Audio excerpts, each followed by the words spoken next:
Hello everyone. So today in this video let's learn about some more shortcut keys which will help you for advanced Excel. So let's start. This is Harshita from CAD NEST. So yesterday I had said regarding some shortcut keys, around 5 shortcut keys which are very important and which will help you, which will make your work easier.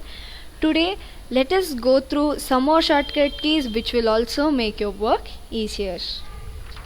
I'll first write the shortcut keys, then let's see how it will work. So here you can see that I have listed around 5 shortcut keys. So let us see how it works here. So let us see for what is Control D used for. So I'm just giving some value over here. So Control D is used to duplicate or to fill down the above value. For example, so my value is 100. So if I want to bring it down, I can use Control D. Okay, and Control R is used to fill right. So the value what is in the previous cell will be filled for the right cell. You can see that my cursor is just next to it on the right side.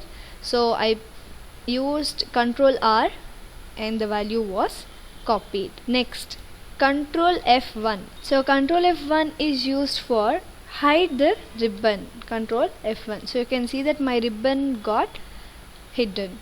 So I'm just bringing it back. So I'm using again same key, Control F1. Either to hide or unhide the ribbon, I'll have to use Control F1. And Control F2 is used to print. Is used for print option. You can see again Control P also, you know, it is for print. Next, Control F4. It is used to close the sheet. So I'm giving Control F4. So you can see it is asking me to save the sheet and then close, or not to save and then close. So these are the 5 keys what we have learned today. Hope this video will be helpful to you. For more videos, do subscribe our channel. Thank you.